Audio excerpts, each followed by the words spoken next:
ಪಂಚಾಯತಿ ಬಹಳ ದೊಡ್ಡ ಪಂಚಾಯತಿ. ಇದೊಂದು ಪಟ್ಟಣ ಪಂಚಾಯತಿಯಾಗಿ ಕನ್ವರ್ಟ್ ಆಗಿ ಸುಮಾರು 4 ವರ್ಷ ಆಯಿತು. ಈ ದಿನದವರೆಗೆ ಯಾವುದೇ ವ್ಯವಸ್ಥಿತವಾಗಿಲ್ಲ, ಕೆಲಸ ಕಾರ್ಯಗಳು ನಡೀತಾ ಇಲ್ಲ ಅನ್ನೋದಕ್ಕೆ ಇದೊಂದು ಸಾಕ್ಷಿ. ಇವತ್ತು ಉಳಿಯಾರ್ನಲ್ಲಿ ಪೌರ ಕಾರ್ಮಿಕರ ಎಷ್ಟೇ ಕಷ್ಟಪಟ್ಟು ಮಾಡಿದ್ರು ಕೂಡ ಆ ಡ್ರೈವರ್ಗಳು ದೌರ್ಜನ್ಯ ಮಾಡ್ತಾರೆ. ಕುಮಾರ್ ಅನ್ನತಕ್ಕಂಥದ್ದು ಅವ್ನ ಕೆಲಸ ಇರೋದು ವಾಟರ್ಮ್ಯಾನ್ ಕೆಲಸ. ಮೂಲತಃ ಅವ್ನು ಸ್ಯಾಂಕ್ಷನ್ ಆಗಿ ಬಂದಿರೋದು ಪೌರ ಕಾರ್ಮಿಕ ಅಂತ. ಅವನದೇ ಆದ ವ್ಯವಸ್ಥೆನೊಳಗೆ ನಾನು ವಾಟರ್ ಮ್ಯಾನ್ ಅಂತಂದು ಹೇಳ್ಕೊಂಡು ಓಡಾಡ್ಕೊಂಡು ಮಾಡ್ತಾನೆ. ಅದಾದ್ಮೇಲೆ ಇವತ್ತು ಆ ಗಾಡಿಗೆ ಡ್ರೈವರ್ ಆಗಿ ಬಂದಿದ್ದಾನೆ. ಅಲ್ಲಿ ನಿಂತ್ಕೊಂಡು ಸಾರ್ವಜನಿಕರ ಮೇಲೆ ದೌರ್ಜನ್ಯ ಮಾಡ್ತಾನೆ. ಎಲ್ಲರಿಗೂ ಬಾಯಿಗೆ ಬಂದಂಗೆ ಮಾತಾಡ್ತಾನೆ. 5 ಪೈಸದ ಮರ್ಯಾದೆ ಯಾರಿಗೂ ಕೊಡೋದಿಲ್ಲ. ಕಚೇರಿ ಹತ್ರ ಬಂದು ಹೇಳಿದ್ರೆ ನಾನು ಯಾರು ಏನೂ ಮಾಡೋಕ್ಕಾಗಲ್ಲ ಅನ್ನೋ ಮಟ್ಟಕ್ಕೆ ಮಾತಾಡ್ತಾನೆ. ಪ್ರತಿಯೊಬ್ಬರಿಗೂ ಯಾರಿಗೂ 5 ಪೈಸದ ಗೌರವ ಕೊಡಲ್ಲ. ಎಲ್ಲ ಗೌರವಾನ್ವಿತ ವ್ಯಕ್ತಿಗಳಿಗೆ ಬಾಯಿಗೆ ಬಂದಂಗೆ ಮಾತಾಡ್ತಾನೆ. ಇಂಥ ಪರಿಸ್ಥಿತಿ ಪಂಚಾಯತಿಲಿ ಐತೆ. ಅವನ ಮೇಲೆ ಕ್ರಮ ತಗೊಳ್ಳೋವರೆಗೂ ನಾವು ಇಲ್ಲಿ ಚೀಫ್ ಆಫೀಸರ್ ಬರೋಗೂ ನಾವು ಎದ್ದೋಗಲ್ಲ. ನಾವಿಲ್ಲಿ ಕೂತ್ಕೊಂಡಿರ್ತೀವಿ. ನಮಗೆ ಸಾಮಾಜಿಕ ನ್ಯಾಯ ಬೇಕು. ಉಳಿಯೋದ್ನಲ್ಲಿ ಏನು ಸರ್, ಅವ್ನಿಗೆ ಯಾರಿಗೋ ಜ್ಯುವೆಲರಿ ಶಾಪ್ನವ್ರು ಯಾವುದೋ ನಲ್ಲಿ ವಿಚಾರ ಮಾತಾಡಿದಕ್ಕೆ 6ನೇ ತಗೊಂಡು ಹೊಡೆಯಕ್ಕೆ ಹೋಗಿದ್ದಾನೆ. ಮೊನ್ನೆ ಇಮ್ರಾಜ್ ಮೇಲೆ ಕೈ ಮಿಲಾಯಿಸ್ಕೊಂಡು ಗಲಾಟೆ ಮಾಡ್ಕೊಳಕ್ ಬಂದವನೇ. ಅದ್ರ ವಿಡಿಯೋ ಎಲ್ಲ ಕೊಟ್ಟಿದ್ದಾರೆ. ಇಷ್ಟಾದ್ಮೇಲೂ ಕೂಡ ಇಷ್ಟೊಂದು ದೌರ್ಜನ್ಯ ಮಾಡಿದ್ರೆ ಸಾಮಾನ್ಯ ಜನ ಬದುಕದಂಗೆ? ಯಾರು ಅಂತ ಮಾತಾಡ್ತವ್ರೆ. ಮನೆ ಮುಂದೆ ಬಂದು ದೌರ್ಜನ್ಯ ಮಾಡ್ತಾರೆ. ಇವ್ರ ಮನೆ ಮುಂದೆ ಬಂದು ಇವರೆಲ್ಲರೂ ದಬಾಯಿಸ್ತಾ ಇದ್ದಾನೆ ಮನೆ ಮುಂದೆ ನಿಲ್ಲಿಸ್ಕೊಂಡು. ಇಂಥ ಕೆಲಸಗಳಾದ್ರೆ ನಮ್ಗೆಲ್ಲಿ ರಕ್ಷಣೆ ಬಂತು ಪಂಚಾಯತಿಯಿಂದ? ದಯವಿಟ್ಟು ಇದ್ರ ಬಗ್ಗೆ ಕ್ರಮ ಆಗಬೇಕು ಅಂತ ನಮ್ಮ ಒತ್ತಡ ಇದೆ. ನಾವು ಯಾವುದೇ ಕಾರಣಕ್ಕೆ ಚೀಫ್ ಆಫೀಸರ್ ಬರೋರ್ಗೆ ಎದ್ದೋಗೋದಿಲ್ಲ. ಚೀಫ್ ಆಫೀಸರ್ ಅವನ್ನ ಸೂಕ್ತವಾದ ಕ್ರಮ ತಗೊಂಡು ಅವನಿಂದ ವರ್ಗಾವಣೆ ಮಾಡಬೇಕು. ಇಲ್ಲ ಪೌರ ಕಾರ್ಮಿಕರು ಅವರು ಕೆಲಸ ಮಾಡಬೇಕು.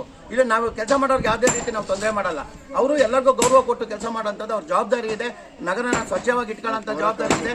ಅವ್ರು ಅದನ್ನು ಮಾಡಲೇಬೇಕು. ಮಾತಾಡಿ ನೀವು. ಏನ್ ನ್ಯಾಯ ಇದು?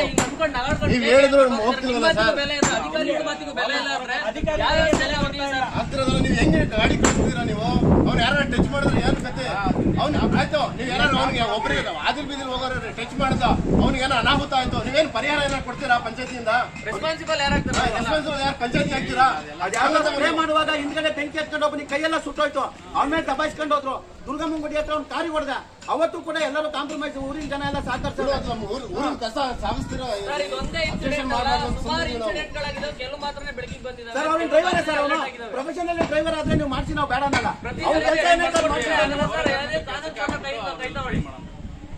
ಅವ್ನು ಪೌರ ಕಾರ್ಮಿಕರು ಕೆಲಸ ಮಾಡ್ಬೇಕು ಸರ್. ಅವನು ಇಲ್ಲೆಲ್ಲ ಸತ್ತು ಕೊಳಿತೈತೆ. ಎಲ್ಲ ಊರಿನ ಜನ ಮೆಂಬರ್ಗಳು ಸಹಕರಿಸಿದ್ರು. ಇವಂದು ಅಟ್ಟಹಾಸ. ಎಲ್ಲರ ಹತ್ರನೂ ಜಗಳ, ಎಲ್ಲ ಬ್ಲಾಕ್ ಅಲ್ಲೂ ಜಗಳ, ಜಗಳ, ಸದಸ್ಯರ ಹತ್ರ ಜಗಳ. ಊರಿನಲ್ಲಿ ಗೌರವಾನ್ವಿತರು ಅಂತ ಇರಂಗೇ ಇಲ್ಲ. ಏಕವಚನದಲ್ಲಿ ಮಾತಾಡ್ಸೋದು, ಎಲ್ಲರಿಗೂ ಬಾಯಿ ಬಂದಂಗೆ ಮಾತಾಡೋದು. ಏನ್ ಸರ್ ಇವೆಲ್ಲ ಅಟ್ಟಹಾಸ? ನಾನು 4 ವರ್ಷದಿಂದ ನಾನು ಯಾರು ಏನು ಮಾಡೋಕ್ಕಾಗಿಲ್ಲ ಅಂತ ಹೇಳೋಗ್ತಾನೆ ಅವನಿಲ್ಲಿ. ನೀವು ದಯಮಾಡಿ ಸೂಕ್ತವಾದ ಕ್ರಮ ತಗೋಬೇಕು ಸರ್. ಚೀಫ್ ಆಫೀಸರ್ ಎಲ್ಲೋಗಿದ್ದಾರೆ ಬನ್ನಿ. ಬರೋವರೆಗೂ ನಾವು ಕುತ್ಕೊಂಡ್ತಿದ್ದೇನೆ. ನೋಡಿ, ನೀವು ಫೋನ್ ಮಾಡಿ ಎಷ್ಟೊತ್ತಾಯ್ತು? ಅಲ್ಲಿ ಇಲ್ಲಿಂದ ಇಲ್ಲಿ ಬರೋದು ಇಷ್ಟೊತ್ತಾಯ್ತು. ನೀವು ಗಾಡಿ ಶೆಡ್ಗೆ ಹಾಕುವಂತ ಹೇಳಿದ ಮೇಲೆ ತಗೊಂಡು ದಬಾಯಿಸ್ಕೊಂಡು ಹೋದಲ್ಲ, ಎಷ್ಟು ಮಟ್ಟಿಗೆ ಒಳಗೋದ? ಈಗ ಹೋಗಿದ್ದು ನೋಡಮ್ಮ, ನಮಗೆ ರಕ್ಷಣೆ ಇಲ್ಲ. ನಮಗೆ ಮನ್ಸಿಗೆ ನೋವಾಗಿದೆ ಅವ್ನು ಮಾತಾಡಿರೋದು. ಬಾಯಿ ಬಂದಂಗೆ ಮಾತಾಡೋನೆ. ಬಂದಾಗ ನಮ್ಮನ್ನು ಕರೆದು ಮಾತಾಡ್ತೀರಾ? ನೀವು ಹೇಳಿದ್ರಿ ಸಂಜಯಕ್ಕ, ನೀವು ಎಷ್ಟು ಚೆನ್ನಾಗಿ ಹೇಳಿದ್ರಿ. ನಿಮಗೂ ಬೆಲೆ ಕೊಟ್ಟು ನಾನು ಅಕ್ಕ ಕೆಸ್ಕೊಂಡು ಹೋದವಯ್ಯ.